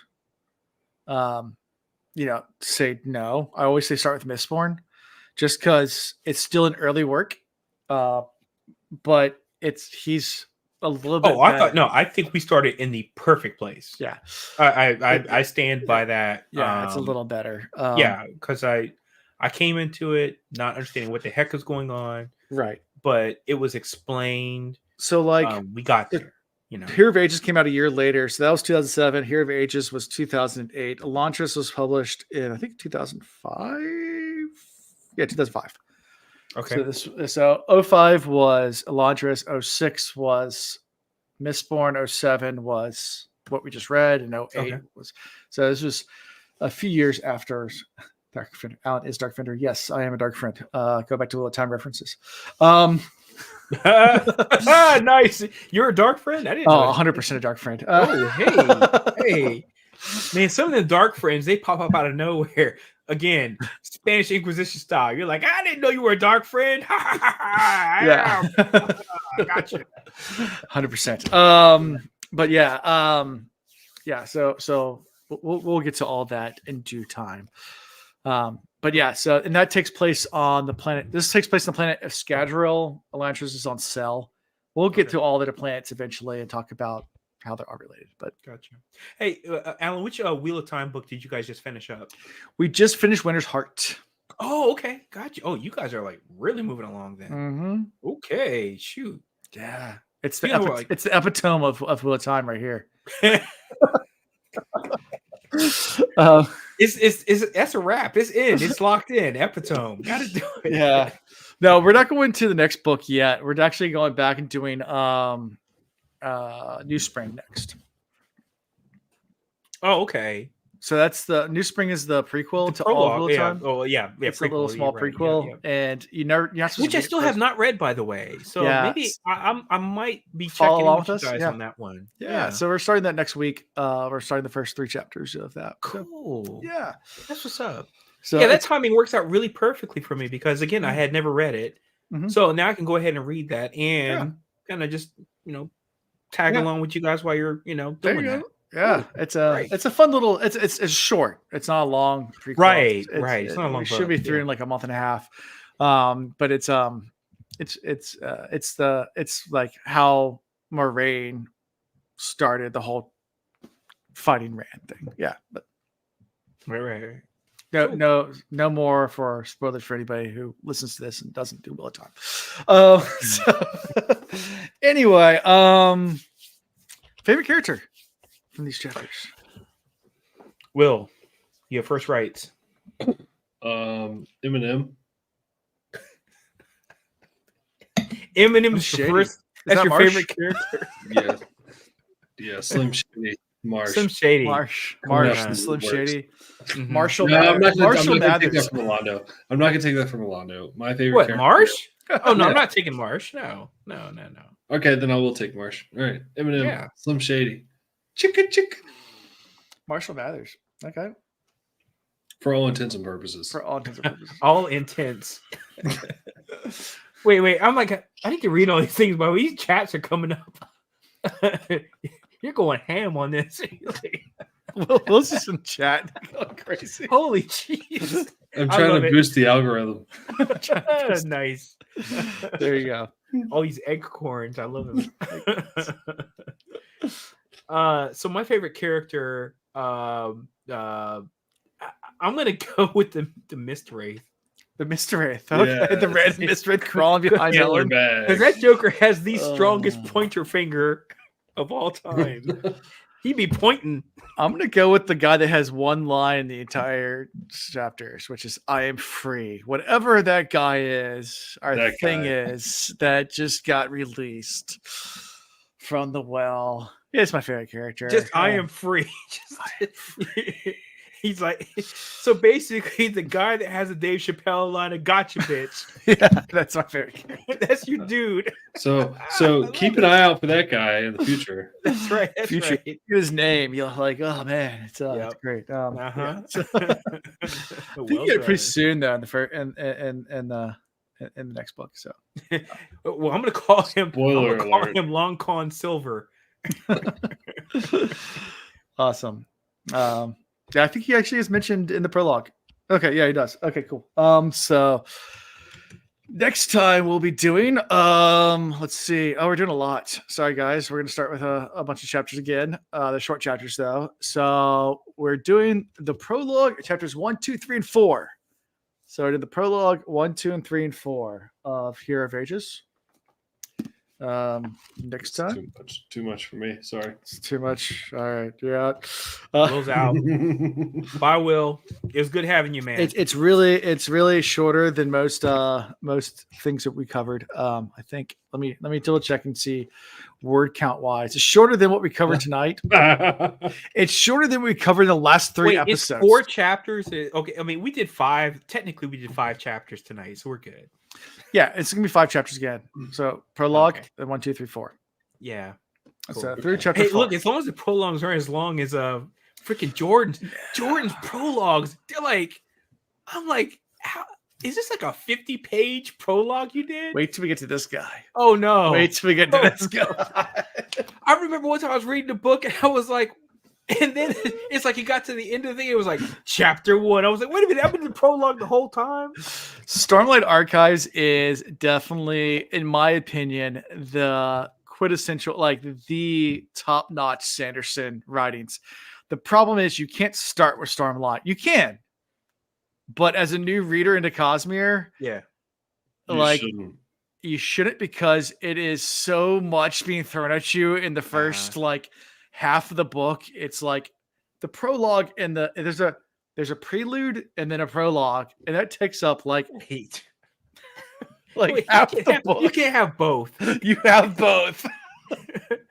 Have a mistress or have a girlfriend. You can't introduce the main character until like 100 pages in, and like it's like the joke goes like he's pitching it to his editor. There's a whole joke about it. It's like oh yeah, we got these guys. Oh, that's really cool. So this is the main character. I was like, oh no, we're gonna forget about him. Now you're talking about the rest of the book. All right, so now we're gonna get this scene, and like so that's the main character. No, he's gonna be dead like really really soon. So like, and then we get this character. Like so that's the no like. And finally, thanks for the warning. Yeah, it's gonna be a while before we get to those books, but they're fantastic. It's not where to start, if that makes sense. Like you have to be already invested and then go to those. Right. Get us hooked first, like crack cocaine, and now we're like ready for the next part. Got it. Well, in Stormlight's where really everything starts, the bigger picture starts to make sense. Okay. Like if that makes sense. Like I've talked about it and hinted to it that there's a bigger picture going on. Mm-hmm. And it's been hinted through all these books, but in Mistborn it's really, really lightly hinted. Once you get to Stormlight, it's kind of in your face. This is how all this works. Okay. Like, and how they're all connected. So anyway, the different planets, my assumption. Okay, I'm gonna go ahead and throw out a theory right now, because you keep talking about planets. They're different planets. Yeah. The star that the planets are revolving around is exploding. Boom! There it is. Done. They're different solar systems. Oh shoot! Same galaxy, I think. Same galaxy. Okay. I think same galaxy. I thought I was going to get you on that one. I thought you were going to be like, no, the planets are in different solar systems. Oh, okay. I thought it might be on something. Okay. Yeah. In fact, there's one book where and the planets are also like when you get into like the metaphysics, and this is not really a spoiler. Like there's one planet that like is so close to the sun that as it revolves, like half the planet catches on fire during the and then like cools down. So like you have to keep on running from the sun the entire time. Like that's part of like the whole plot line is you have to keep on running from the sun, otherwise you'll be vaporized. So you have to basically run faster than the planet's rotation. It's a very slow rotation. It explains that and everything like that. It's a very slow rotation. A very slow rotation. But if you but you have to keep on moving. Like you can't stop moving. So, by the way, I'm gonna stand for all of Will's comments on chat. Will, this is your whole purpose from now on. By the way, this is all you should be doing every episode. Strong keyboard warrior vibes. Man, you are strong on that. I love it. Keep it going. And it's revolving around explosion spheres. I love it. This is all I want from Will from now on. I mean, I will take your silence in these episodes if I just have like all this meta commentary. It may or may not be the espresso martini. I don't care what Look, dude, guess what you're getting a crate of?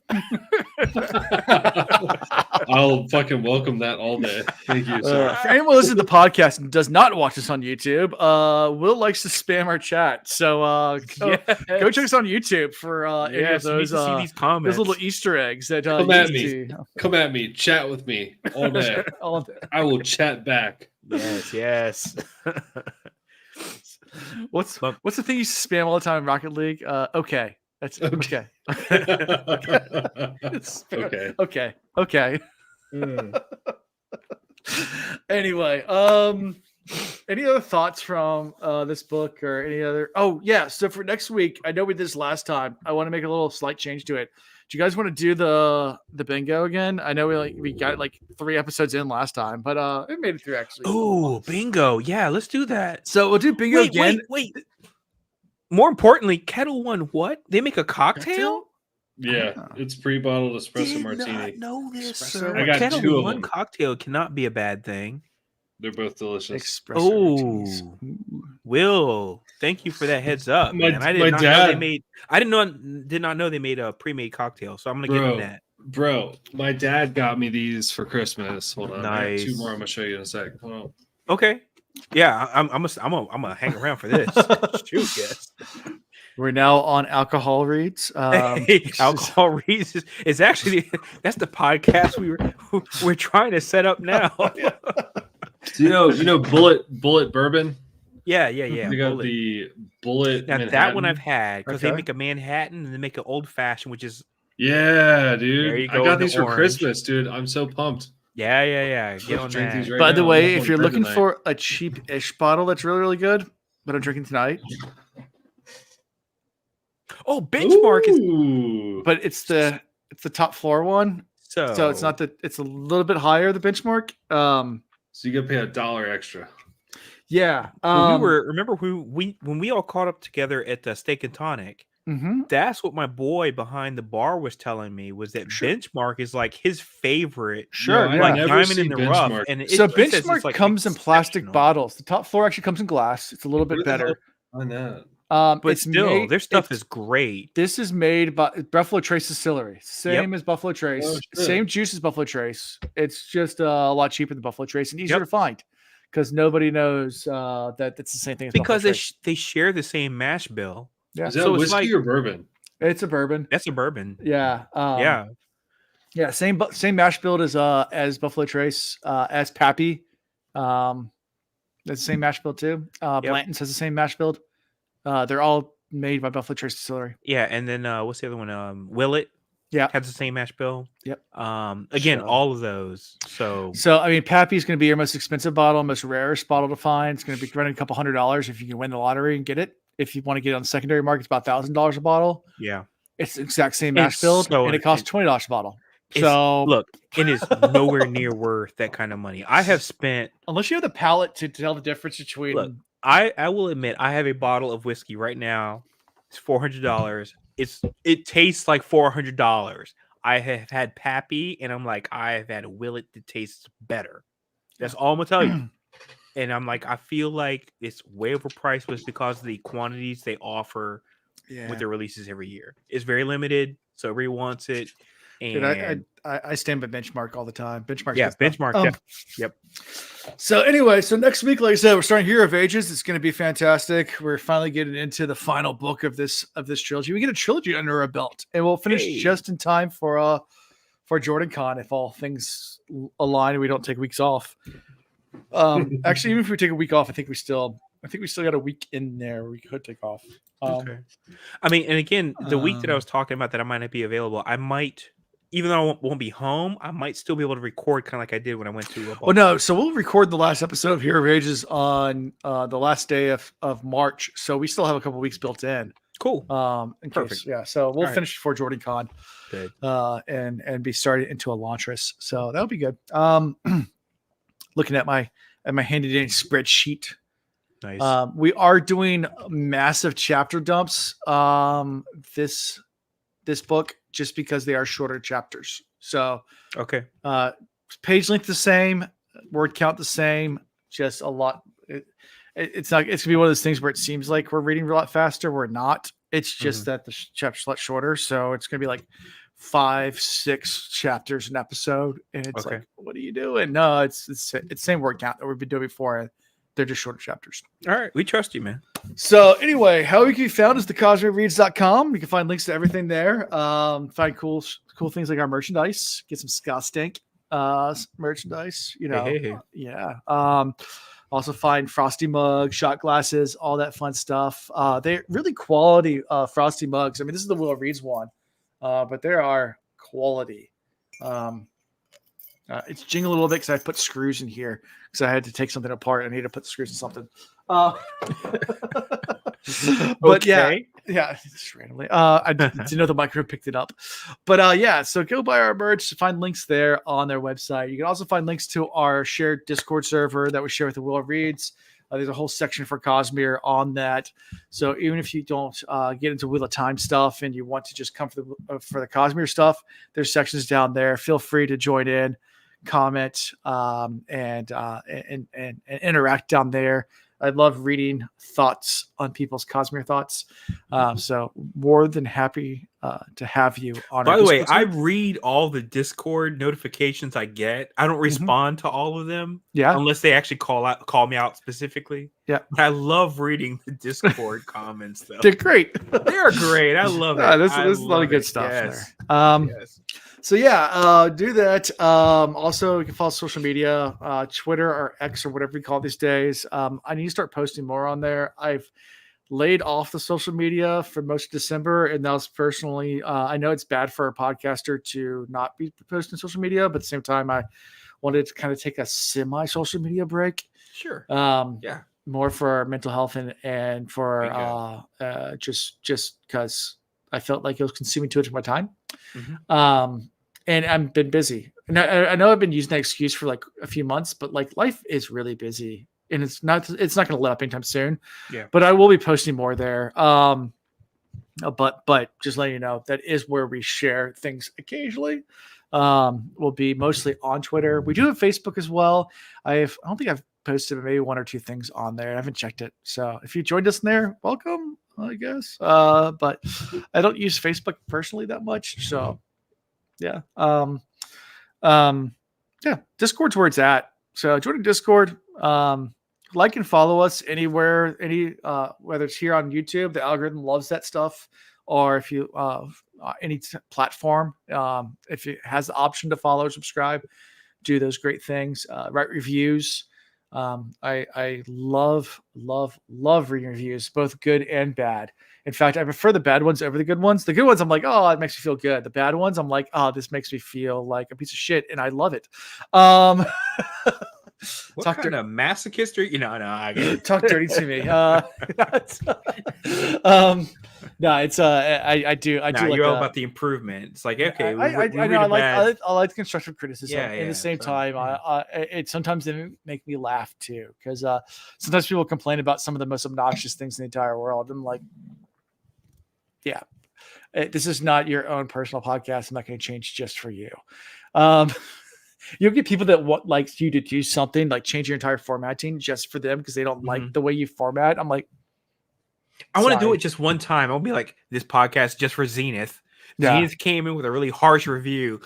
This was people complain about the Wheel of Reads because like we spend so much time going on tangents and we don't talk about the Wheel of Time hardly ever. But that's like our whole shtick. That's our whole shtick. Like so like if you complain about that, go listen to someone else. I know how that works. That's our whole thing. Like, it's like, did you know what you signed up for? If you don't like it, go listen to someone else. I don't care. Like, we're not going to change that because you don't like it. Like, I'm sorry. There's a million other Wheel of Time podcasts out there. There's not as many Cosmere podcasts out there. There's like only a handful. I was actually on one a few weeks ago. I went as a guest host on Cosmere Connections, which was a lot of fun. I enjoyed the format and how they do theirs. And I almost thought about stealing it and adopting it. And sorry guys, if you're listening, I know they listen to us sometimes. I might steal it for, but we're doing too many chapters. But like the way they do theirs is like every person picks a chapter that they summarize. So rather than me summarizing every single time, it goes around, but then everybody has a conversation around it. And I was like, well, it works because they're all doing a reread. So that makes more sense versus me guiding you guys. You're not doing a reread, so I'm doing a reread. You guys aren't. Right. So, by the way, I'm gonna say if we have not had a chance to talk about this, I don't know if we've had an episode since then. That charity stream was so much fun because number one, we had our own like Wheel of Fortune, thing that we were doing, but I watched so many other ones that they hosted over that 24 hours. And some of them were so freaking good. I had they're hilarious. All. So there's a lot of good content creators out there that kudos to all y'all out that do a lot of fun stuff. Yeah. And maybe at some point we'll get the puppets on because they do Cosmere. They've read Cosmere. Those are great. I love the puppets. The puppets are great. The Whale Leaf is fantastic. Yeah, and they'll come on in a heartbeat. And I love them. I just know Sunday nights they record as well. So we would have to work out time and stuff. But yeah.